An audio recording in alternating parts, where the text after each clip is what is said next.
Des Weiteren benötigen wir eine einfache, simple Dose inklusive Deckel,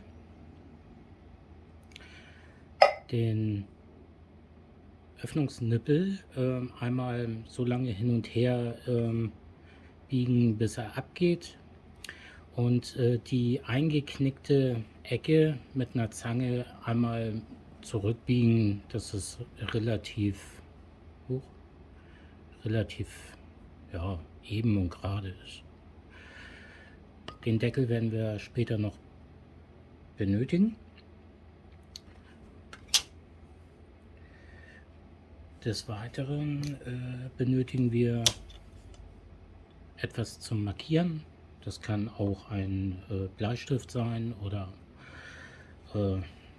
Stift anderer Farbe. Er sollte allerdings auf Metall haften. Des Weiteren ein Maßband.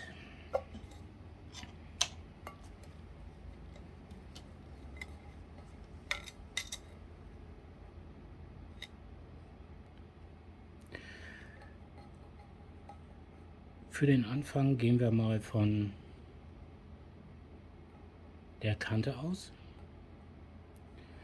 und setzen unsere erste Markierung circa da bei 2 cm.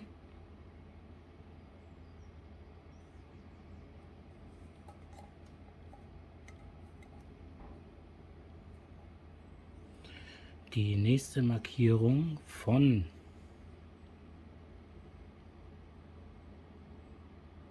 der markierten Stelle liegt bei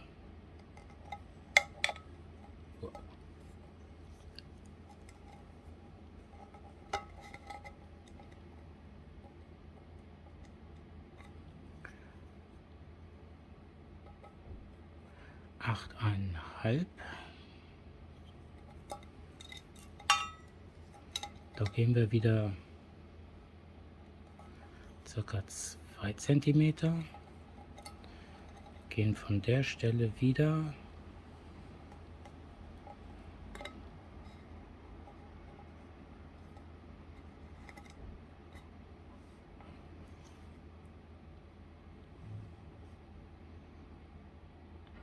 ,8,5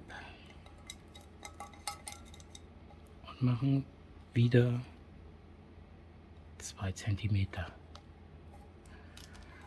Dann haben wir hier wieder natürlich den Hauptschnittpunkt. So, das Ganze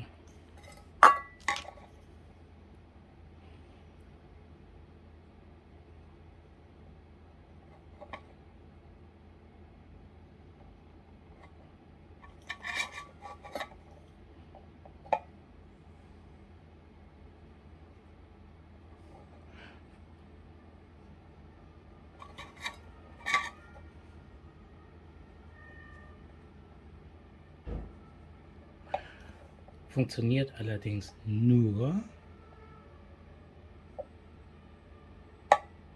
bei einer Konservendose der Größe Ravioli oder andere Suppen. Bei den kleineren Dosen im Durchmesser funktioniert es mit diesen Maßen nicht. Da muss man das neu ausmitteln.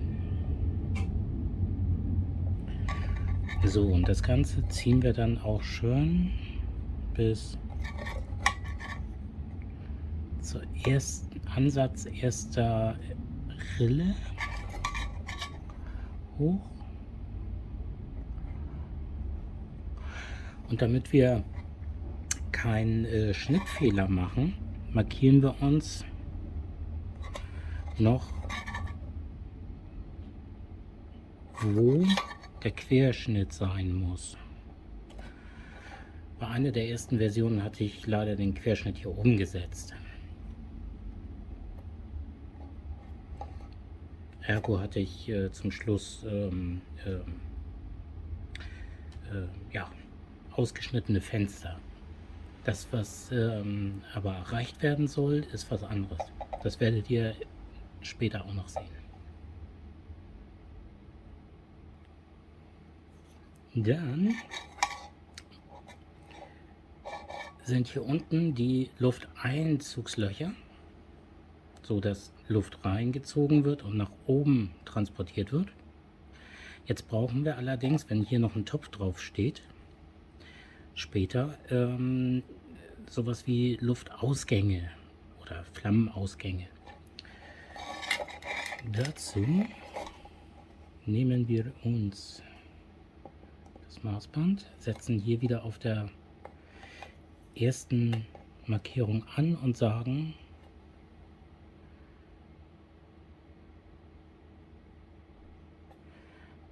zwei Zentimeter nach links und 2 nach rechts, gehen an die erste Markierung, lassen 4 Zentimeter frei, setzen dann an der Markierung an, gehen wieder auf 4 Zentimeter, setzen dort an, wieder 4, setzen dort an,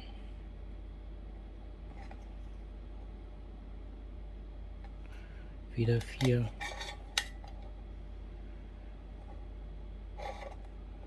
setzen dort an, sagen wieder 4, setzen dort an und sagen wieder 4. Jetzt ziehen wir hier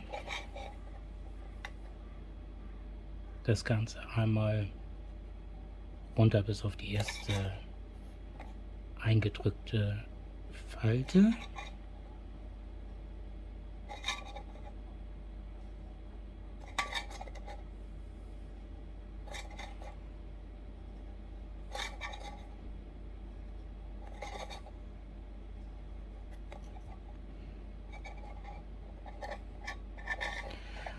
Und sagen,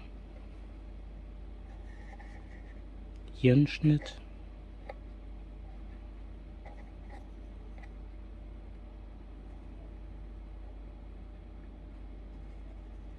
da ein Schnitt, da ein Schnitt,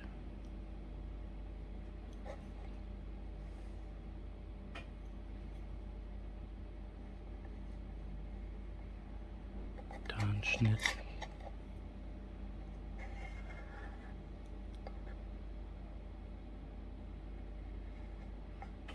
Schnitt und Schnitt. So relativ gleichmäßig einigermaßen. Es muss nicht perfekt sein. So. Dann brauchen wir noch irgendwo ein größeres Loch, um während der Topf drauf steht, natürlich nachzufüllen, das Holz.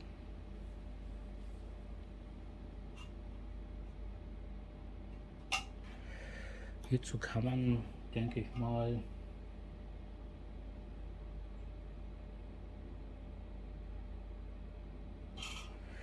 das Ganze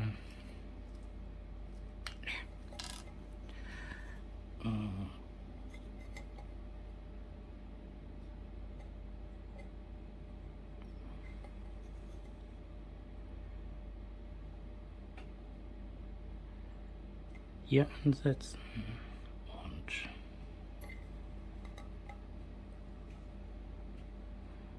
da ansetzen und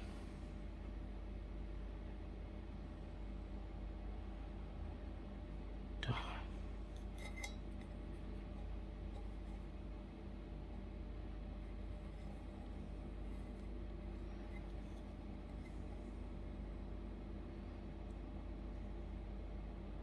Und da.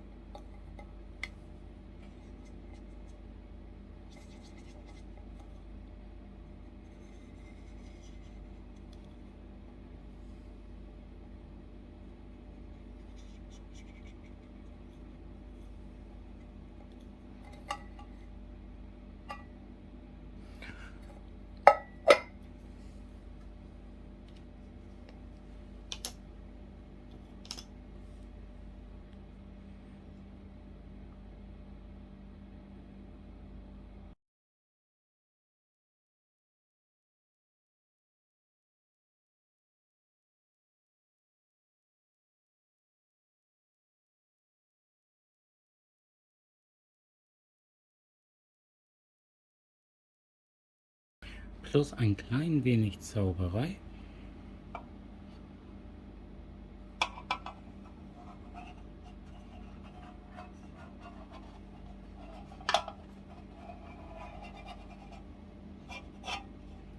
Plus hier in die kleinen Ecken reingebogen. Ich bin hier leider mit der Trennscheibe ein bisschen zu weit gegangen. Reingebogen als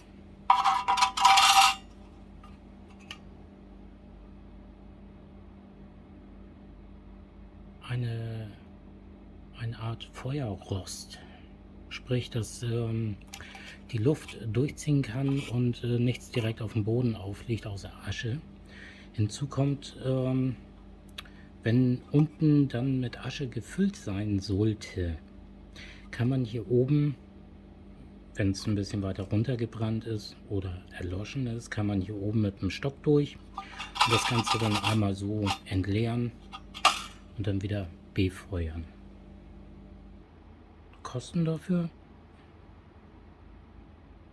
das Mittagessen 1,59 € und ein bisschen Zeit.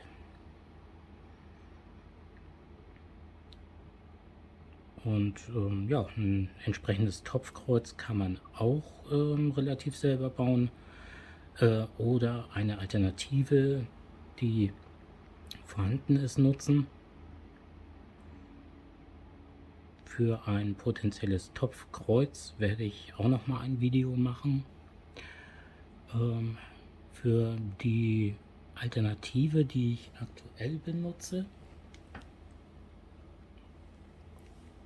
habe ich folgende Lösung.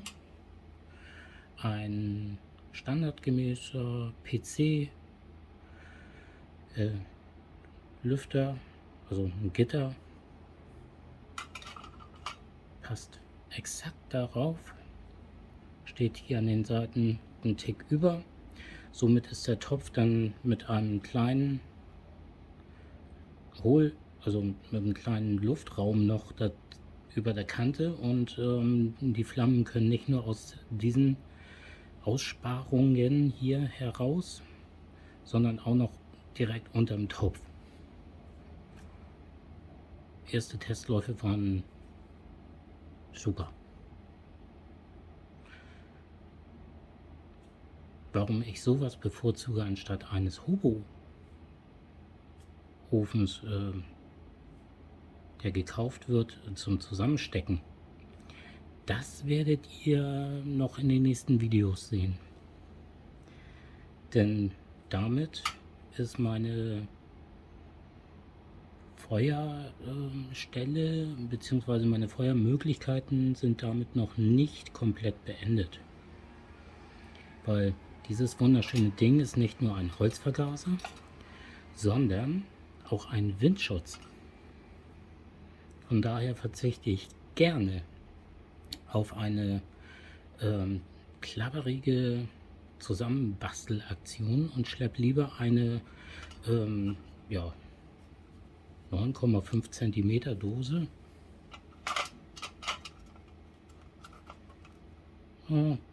Korrektur 10 cm. Und in der Höhe hat sie also knapp 12 cm. Aber das Packmaß ist relativ zu dem, was damit noch gemacht werden kann, beziehungsweise wofür es noch dienlich ist. Aber das werdet ihr so in dem nächsten Video dann auch sehen.